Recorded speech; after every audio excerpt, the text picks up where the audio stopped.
전서 6장 우리 11절로 16절까지 같은 목소리로 읽도록 하겠습니다.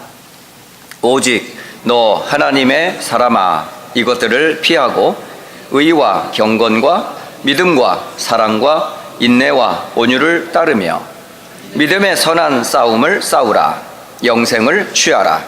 이를 위하여 네가 부르심을 받았고 많은 증인 앞에서 선한 증언을 하였도다.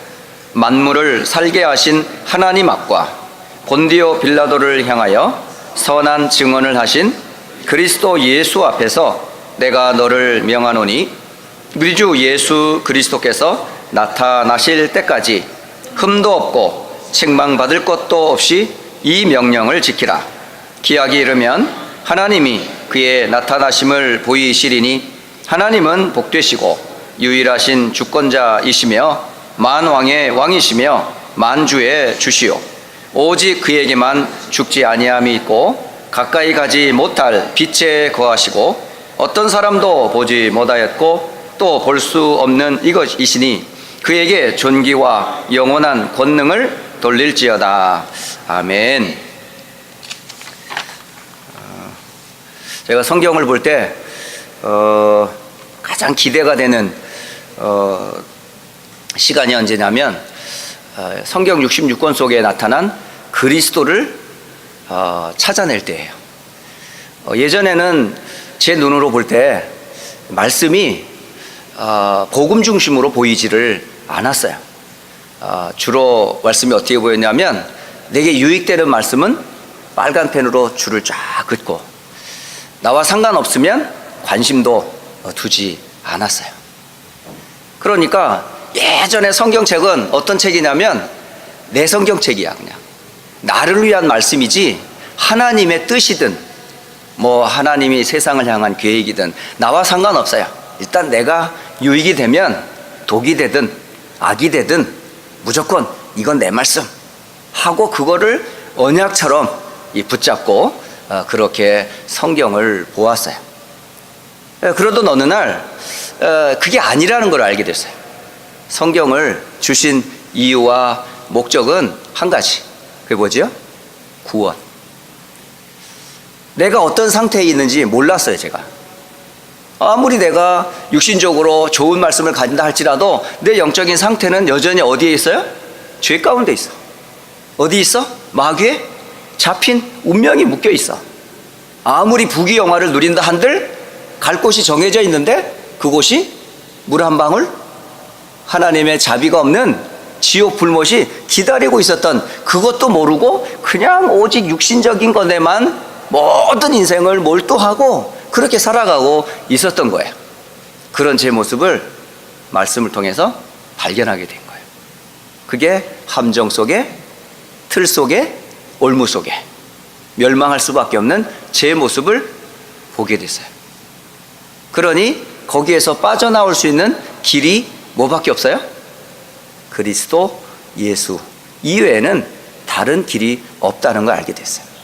그리고 성경을 보니까 창세기로부터 요한계시록에 이르기까지 모든 말씀은 나를 향한 하나님의 구원의 계획이 그리스도 복음 중심으로 기록되어 있다는 것을 알게 되었어요.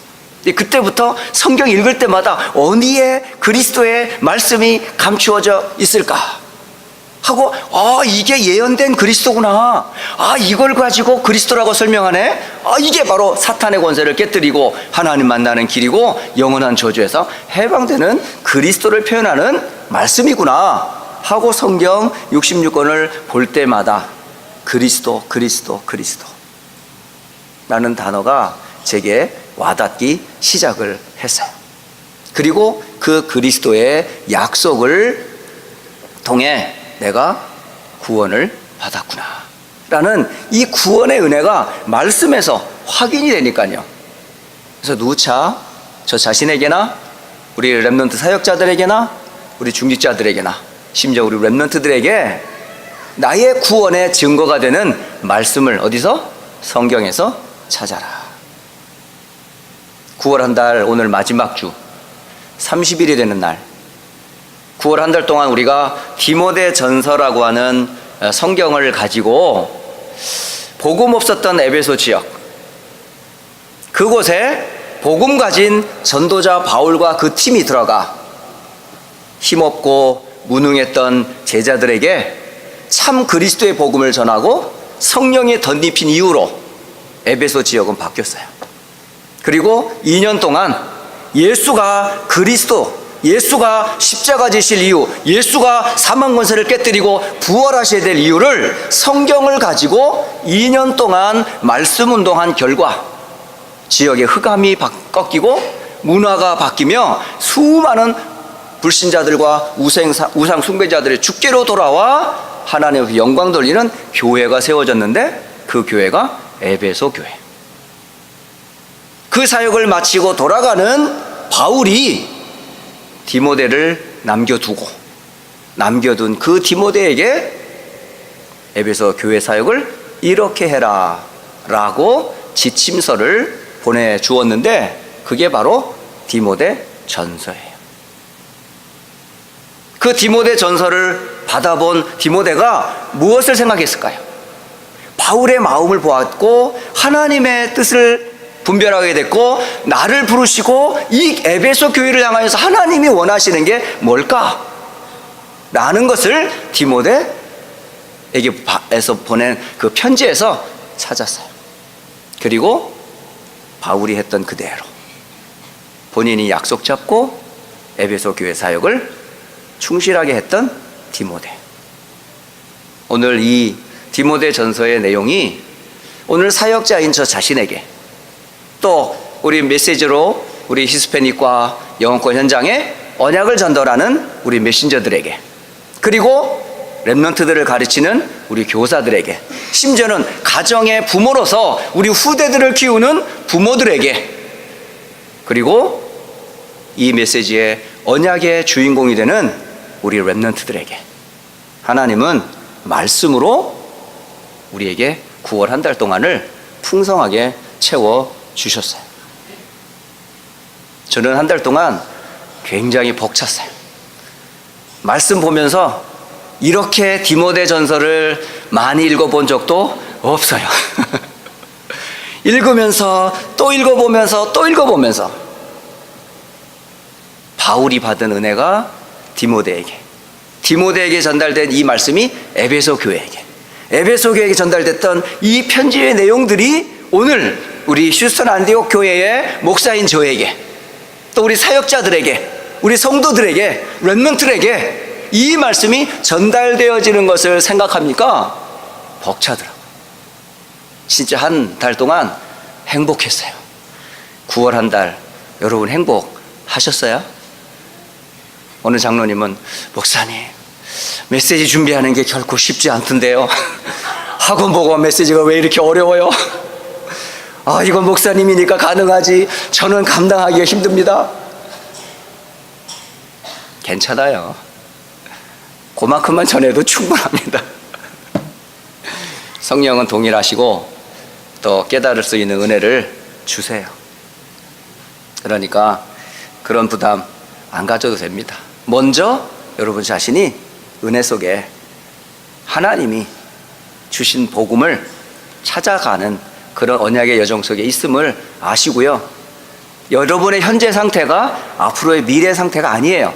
지금은 좀 부족하고 좀 헤매고 좀 갈등하는 것 같지만 복음 속으로 계속 들어가면요 나중에 어떤 결과가 오는 줄 아세요? 복음 안에서 어마어마한 광맥을 찾은 것처럼 여러분 행복한 날이 꼭 옵니다. 그래서 일꾼이 먼저 말씀으로 은혜를 받는 이유가 그거예요. 저는 제가 볼 때 가장 행복했던 사람이 누굴까? 바울이 아니었을까? 말씀 전하는 사역자 자신이 그 은혜 속에 있었기 때문에. 그러면 그 말씀 받은 디모데가 에베소 교회에게 이 약속의 말씀을 전달하면서 디모데는 또 얼마나 행복했을까? 그리고 그 은혜의 복음 속에 말씀을 듣는 에베소 교회 성도들이 얼마나 또 감사하며 은혜의 말씀을 받았을까? 생각을 해보면 참 그 느낌과 그 은혜가 제게 조금은 전달되는 것 같아요. 이번에 디모데전서에 나타난 그리스도. 나중에 한번 교사들이 또는 구역장들이 또는 사역자들이 한번 말씀 속에서 나의 그리스도를 디모데전서에서 어떻게 발견했는지 한번 찾아보세요. 저도 성경을 한번 찾아봤어요. 가족들과 함께 이번 우리 9월 한 달 동안 디모데전서를 말씀으로 받았잖아. 우리 각자가 받은 나의 언약을 디모데전서에서 한번 찾아볼까? 하고 이제 저녁에 모였어요. 한 20분 동안 각자의 나에게 주신 그리스도의 언약, 나에게 주신 비전, 나에게 주신 꿈, 내가 각인해야 될 이미지, 그리고 실천해야 될 내용이 뭘까? 이 말씀을 찾아가기 시작을 했어요. 그리고서 각자 나름대로 찾아간 복음을 포럼하기 시작했어요. 근데 어느 날 훌쩍 1시간이 지나가더라고요. 그런데도 그 여운이 남아요. 그래서 성경 구절을 제가 이렇게 제 나름대로 디모데전서에서 나타난 나의 언약, 비전, 꿈, 그리고 이미지, 그리고 실천할 내용들이 디모데전서에서 발견이 되더라고요. 여러분, 한 달 동안 나의 CVDIP, 이 언약들이 디모데전서 한 곳에서만 발견됐다면 앞으로는 여러분의 눈과 여러분의 어떤 사역의 범위가 성경 전체로 66권으로 이 안에서의 언약, 이 안에서의 비전, 꿈, 이미지, 그리고 실천의 프랙티스가 발견될 때요, 여러분은 언약과 함께 가는 언약의 사람아, 언약의 여정을 걸어가는 그 행복함을 여러분 계속 맛보게 될 거예요. 그래서 너무 행복했어요. 오늘 제가 아침에 성경을 보면서 오늘 또 이게 그리스도 또 성경에서 찾게 됐네 또. 근데 9개나 나왔어. 시간이 부족할 것 같아가지고 1부 때는 한 4개만 하고 2부 때는 오후에 5개 할까? 그러면 1부, 2부 다 들어야 되잖아. 그렇게 할까 생각하다가 그래도 다 해야 되지 않겠냐. 하다가 중간에 끊어보면 예배 끝나고 가시는 분한테는 목사님은 그 다음 것도 얘기해야 되는데 왜 안 해가지고 내가 말씀 못 들어 하고 아쉬워할 것 같아서 그냥 스피디하게 그냥 빠르지만은 중요한 언약의 요절들을 좀 전달을 해야 되겠다. 그리고 그 내용들을 여러분이 돌아가셔서 그 중요한 요절들을 말씀 속에서 한번 언약을 확인하는 그런 시간이 됐으면 참 좋겠다 하는 생각이 들었습니다. 자, 우리 디모데전서에서 나타난 그리스도 참 놀랍더라고요. 일단은 1장 12절에 그리스도는 우리를 능하게 하시는 분이다, 이렇게 기록이 되어 있어요. 고린도후서 3장 5절에 우리가 무슨 일이든지 우리에게서 난 것 같이 스스로 만족할 것이 아니니 우리의 만족은 오직 하나님으로부터 나느니라. 존귀하고 감당하기 어려운 이 사도라는 이 직분을 수행하는 이 바울이 그 필요한 믿음, 그 열심, 담대함, 그 필요한 모든 온갖 자질과 능력들이 바울 자신에게서 나온 것이 아니고 그리스도께서 내게 능력을 주셔서 그 사도직을 감당케 하셨다. 그래서 그리스도는 능력의 하나님이시다. 이게 바로 바울이 발견한 그리스도예요. 지금까지 여러분 어떻습니까? 이 자리에 있게 하고 오늘까지 우리를 이 자리에 능력 있게 존재케 하신 그분이 누굴까요? 그리스도의 하나님이에요. 그래서 그리스도는 나를, 우리 안디옥 교회를, 렘넌트들을, 미래 제자들을 하나님 뭐 하시는 분? 든든하게 세우시는 분이시다. 그러니까 여러분 걱정하지 마세요. 여러분을 누가 든든하게 지키시고 강하게 하시는 줄 아세요? 그리스도의 하나님이 구원받는 순간, 언제까지? 주님 오시는 그날까지, 내 생을 다해 호흡이 맞춰지는 그날까지 주님은 나와 함께 하신다는 사실, 변하지 않아요. 두 번째로는 그리스도는 우리에게 직분을 주셨다. 이게 목사가 준 게 아니에요. 안디옥 교회가 일하기 위해서 여러분에게 직분과 사도직을 준 거 아니라는 거죠. 이 그리스도께서 우리에게 직분도 주셨어요. 그러면 목사가 된 것, 장로가 되고 교사가 되고 집사가 되고 권사가 되고 사역자가 된 것, 누가 주신 거죠? 그리스도께서 주셨다. 직분에 이 사도 바울이 자신이 받은 직분을 사도라고 돼 있어요. 이 사도의 직분은 교회에서 지금까지 존재해왔던 직분 중에서 가장 영광스러운 직분입니다. 왕의 명령을 전달할 자, 그게 사도거든요. 그러니까 1000명의 메시지를 전달하는 자, 그게 바로 사도거든요. 그러니까 하나님의 말씀을 전달하는 그 직분자로서 사도라고 구원받은 사도 바울에게, 사도야 너는 내 명령을 전달할 자야, 1000명을 가진 자야, 네 말을 듣지 않으면 내 말을 듣지 않는 거야. 그 직분을 누가 주셨어요? 그리스도께서 주셨어요. 그리고 사도라는 이 직분은 그리스도께서 친히 세운 직분입니다. 왜 이런 직분을 주셨을까요? 사도행전 22장 14절로 15절에 보면 우리 조상들의 하나님이 너를 택하여 너로 하여금 자기의 뜻을 알게 하시고 그 의인을 보게 하시고 그 입에서 나오는 음성을 듣게 하셨으니 네가 그를 위하여 모든 사람 앞에서 네가 보고 들은 것의 증인이 되리라. 직분은 일이 아닙니다. 증인 삼기 위해서 주신 겁니다. 어떤 증인이죠? 하나님의 뜻이 무엇인지 알리는 증인, 그리고 그 의인된 그리스도를 아는 자의 증인, 그리고 그의 나오는 입에서 나오는 말씀의 증인, 모든 사람 자신을 증인으로 세우기 위하여 직분을 주었다는 사실. 그렇다면 여러분은 렘넌트들 앞에서, 성도들 앞에서, 현장에서 가르치는 자가 아니에요. 어떤 자로 서라고요? 증인으로 서라고요. 그래서 어떻게 보면 장로가 그게 비전이에요. 목사가 그 사람이 하나님이 나를 세운 이유예요. 다시 말하면 직분을 주신 목적은 세상에 그리스도의 복음의 빛을 비추어서 미신에 빠지고 헛된 행실을 하며 타락한 본성과 간습 속에 있는 사람들을 새롭게 하기 위하여 하나님은 나를 먼저 구원하시고 영광스러운 직분을 주셔서 세상을 살리는 증인으로 세우시려고 직분을 주셨다. 여러분, 직분을 무가치하게 그렇게 의미 없이 받으시면 여러분은 하나님의 뜻을 거역하는 거예요. 그래서 여러분, 직분 자체에 대해서 굉장한 명예와 자부심과 영광을 여러분이 딱 가지고 계셔야 돼요.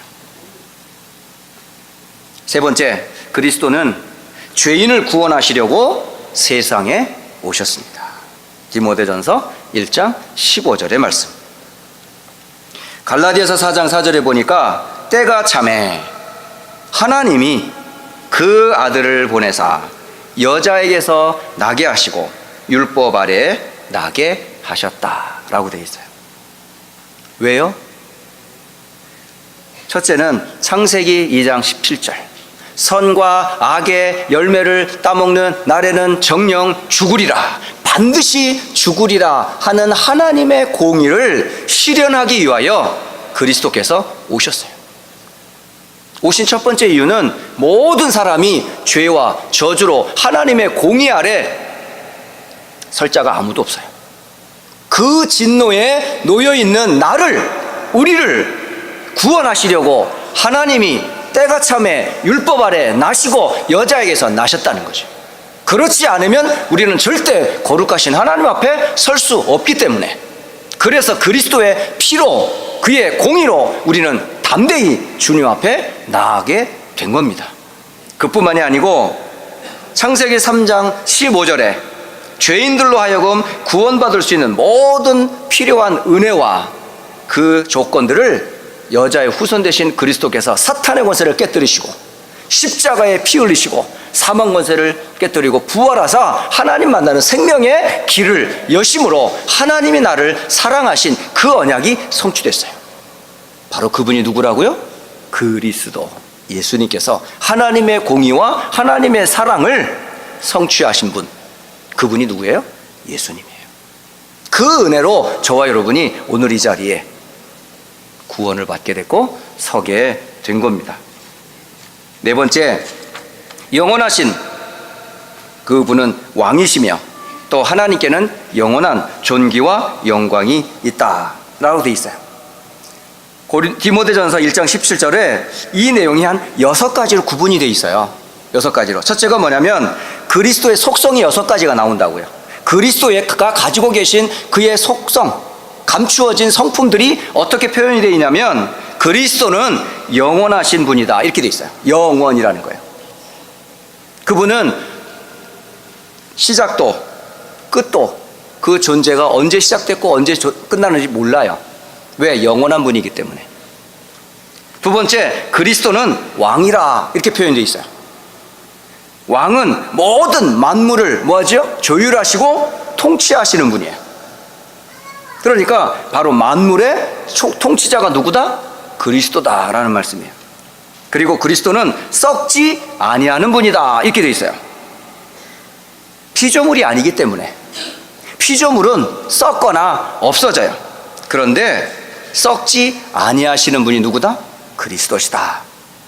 그리고 네 번째, 그리스도는 보이지 아니하시는 분이시다. 우리 인간의 눈으로는 하나님을 볼 수가 없어요. 심지어는 우리의 감각으로 지각되지도 않아요. 그래서 그리스도는 보이지 아니하는 분이에요. 그리고 다섯 번째, 그리스도는 홀로 하나이신 분이다. 요 다른 걸로 해석하면 홀로 지혜로우신 분이시다. 이 개역성경에는 홀로 하나이신 분이라고 표현되어 있지만은 요거를 해석을 더 깊이 해보면 그 홀로 하나이신 분을 다른 표현으로 홀로 지혜로우신 분이시다 이렇게 표현하고 있어요. 그러니까 최고의 지혜, 최고의 지체 자체가 누구시다? 바로 그리스도시다는 거죠.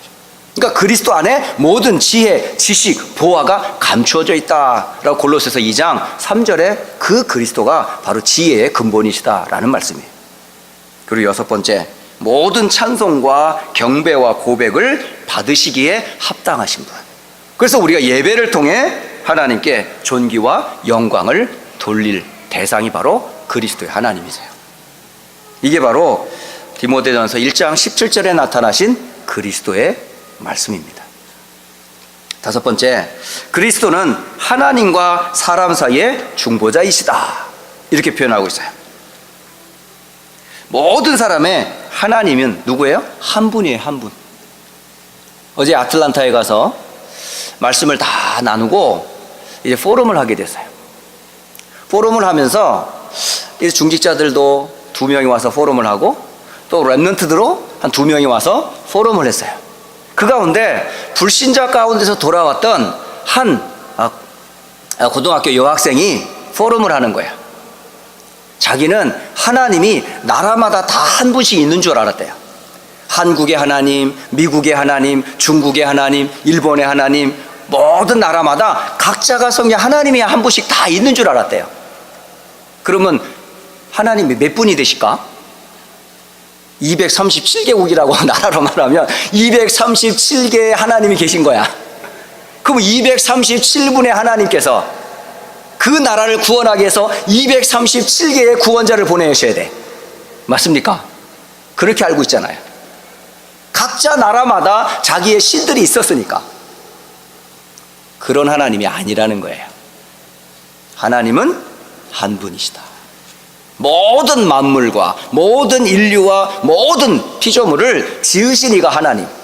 그 지으신 하나님이 죄로, 마귀로, 지옥으로 타락한 인간을 구원하시기 위해서 중보자도 한 분이신데 그 중보자 되신 분이 누구다? 사람이신 예수 그리스도이시다. 그 이름을 힘입어 우리는 뭐했다? 구원을 받았다라는 거죠.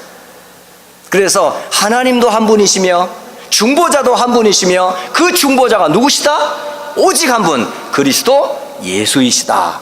그분이 사람의 몸을 입고 오셨다. 그래서 모든 사람은 그리스도를 통하지 않고서는 구원받을 수 없다는 사실이에요. 참 얼마나 놀라운 말씀인지 몰라요. 여섯 번째, 그리스도는 모든 사람을 위하여 자기를 대속물로 주셨다라고 기록이 되어 있습니다. 에베소서 2장 3절을 보면 전에는 우리도 다 그 가운데서 우리 육체의 욕심을 따라 지내며 육체와 마음에 원하는 것을 하여 다른 이들과 같이 본질상 진노의 자녀였더니. 모든 사람들이요 패역한 죄인이 되어서 하나님께 악을 행하고 영원한 형벌에 사망의 법에 묶여 그렇게 살게 되어 있었어요. 그런 사람들을 하나님이 어떻게 하셨다? 불쌍히 여겨주셔서 그 죄와 그 진노에서 우리를 건져주시려고 한 대속물을 보내주셨는데, 마가복음 10장 45절, 인자가 온 것은 섬김을 받으려 함이 아니고 도리어 섬기려 하고 자기 목숨을 많은 사람의 대속물로 주려 함이니라. 예수님께서 하나님의 진노로 멸망을 받아야 될 우리를 위하여 대신 우리의 힘으로는 어떤 것으로도 해결할 수 없기 때문에 예수님이 모든 질고를 담당하시고 십자가에서 대속의 제물이 되어 피를 흘려주셨어요. 그 피로 우리는 죄 용서를 받게 됩니다.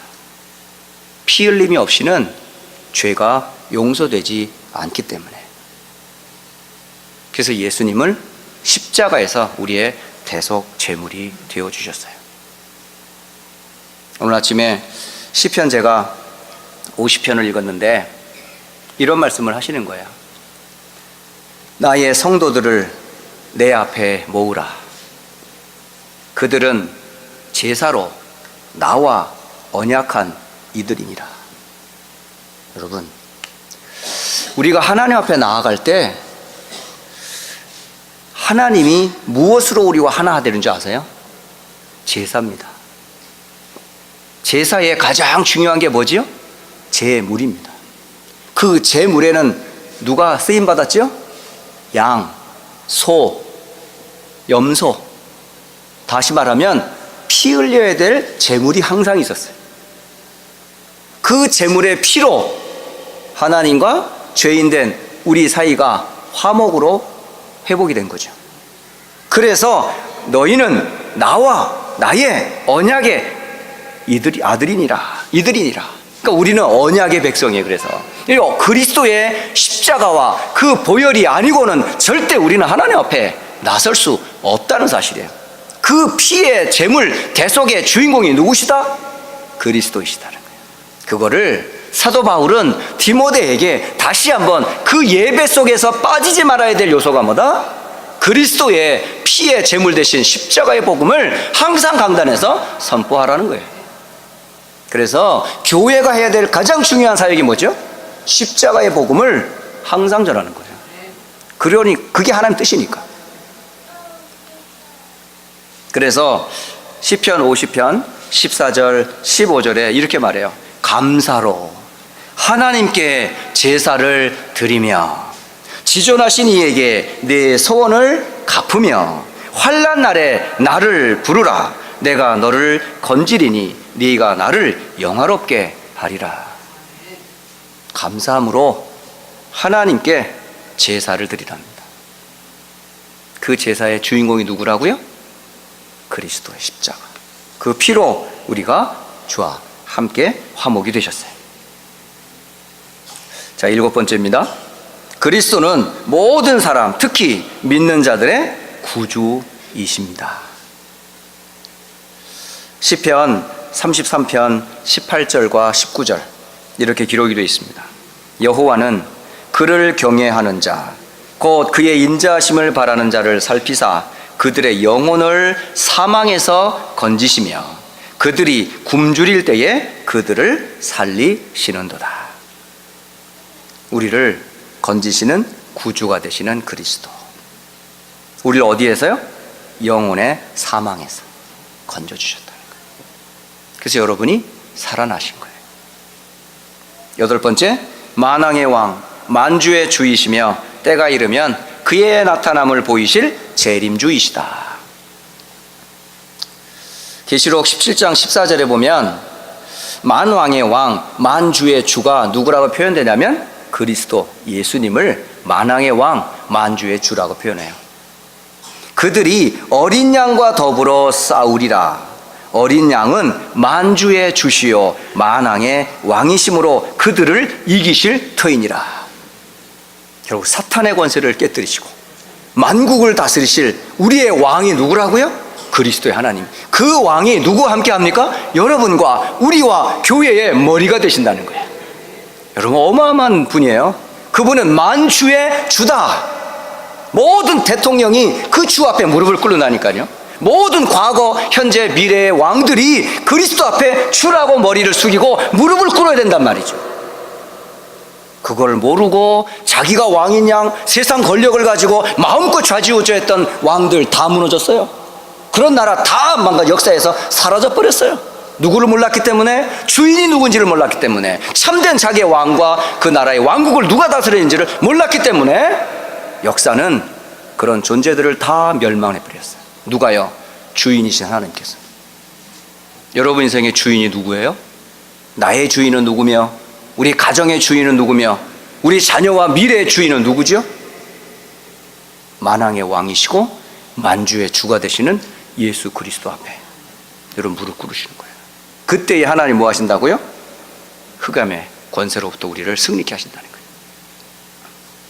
계시록 19장 16절에도 비슷한 말씀을 주고 계세요. 그 옷과 그 다리에 이름을 쓴 것이 있으니 만왕의 왕이요 만주의 주라 하였더라. 예수님은 누구라고요? 만왕의 왕, 만주의 주. 그분이 누구의? 나의 왕, 나의 주 라는 사실이에요. 마지막 아홉 번째, 디모데전서 6장 16절에 그 분을 네 부분으로 말씀을 하고 계세요. 첫째는 오직 그에게만 죽지 아니함이 있고 라고 되어 있어요. 이 죽지 아니함, 또 다른 말로 불멸, 멸하지 아니함, 오직 이것은 누구에게만 해당되는 거죠? 하나님에게만 속한 내용이에요. 이게 불멸, 멸하지 않는 분, 영원하신 분이란 뜻이거든요. 그 영원하신 하나님이에요, 바로 예수님은. 우리의 영혼, 천사, 이 불멸성은 하나님이 우리에게 수여해 주신 거예요. 우리가 영원히 존재하는 것 하나님이 그렇게 하게 하신 거예요. 천사들을 그렇게 영원한 존재로 지금 하나님이 그렇게 은혜를 베풀어 주신 거예요. 받은 은혜가 그래서 큰 거죠. 두 번째, 그 그리스도는 가까이 가지 못할 빛 가운데 거하시는 분이다, 이렇게 되어 있어요. 요한일서 1장 5절, 우리가 그에게서 듣고 너희에게서 전하는 소식은 이것이니 곧 하나님은 빛이시라. 그에게는 어둠이 조금도 없으시다는 것이라. 그래서 하나님은 언제나 말로 표현할 수 없는 영광에 둘러싸여 있어요. 그래서 하나님을 직접 본 자가 아무도 없어요. 모세도 하나님을 직접 대면하지 않았어요. 시내산에 올라가 돌판을 받을 때에 구름 가운데 덮인 그 영광의 하나님을 직접 봤다면 모세는 바로 죽었을 거예요. 그런데 그 뒷모습, 그 구름 가운데 쌓여진 그곳에 하나님의 영광을 받고 돌아오는 그 모세의 얼굴을 광야에서 기다리고 있었던 이스라엘 백성들은 그 광야에서 내려오는, 산에서 내려오는 모세의 얼굴을 보면 어떻게 했다고 그래요? 내려오지 말라고, 거기 있으라고. 왜? 그 영광의 하나님의 빛을 간접적으로 받았음에도 불구하고 모세의 얼굴이 하나님의 영광으로 드러났어요. 그래가지고 모세의 얼굴에 천을 쳤어요. 그 정도로 하나님의 영광이 임했다는 거죠. 그걸 뭐라 그래요? 하나님은 빛이기 때문에. 심지어 이사야 6장, 우시야 왕이 죽던 때에 이사야를 하나님이 소명하실 때에 천사들이 하나님의 영광을 가렸다고 그러잖아요. 그때에 이사야가 외쳤어요. 난 이제 죽었다. 왜? 죄인된 내가 하나님을 배웠기 때문에. 그때에 한 천사가 핀 숯을 가지고 그의 입을 대며 죄 용서를 받았다 라면서 하나님의 영광을 받았어요. 그때에 이 복음이 땅끝까지 렘넌트를 통해 전달될 것을, 그 영광의 주님을 만난 거예요. 이 땅에 아무도 하나님의 영광을 본 적 없어요. 그런데 그 영광의 주님을 만날 수 있는 길이 누구다? 그리스도라는 거예요. 여러분, 그리스도를 만날 때 여러분 하나님의 영광을 만나는 거예요. 그 그리스도를 그냥 만만하게 보시면 안 돼. 그리스도를 대할 때마다, 성경에서 그리스도라는 단어를 볼 때마다 여러분은 그의 얼굴을 대하는 거예요. 아세요? 직접 대하면 다 죽으니까. 그래서 말씀으로 우리가 주님을 대하는 거예요. 예배 때 그 말씀으로 그리스도 영광을 우리가 맛보고 체험하는 거예요. 세 번째, 어떤 사람도 보지 못하였고 또 볼 수도 없어요. 육신의 눈으로는 하나님을 온전히 볼 수도 없고 또 온전히 이해할 수도 없어요. 그러니까 여러분의 지혜, 지식, 이성을 가지고 하나님을 이해한다? 하나님을 안다라고 말하면 안 돼요.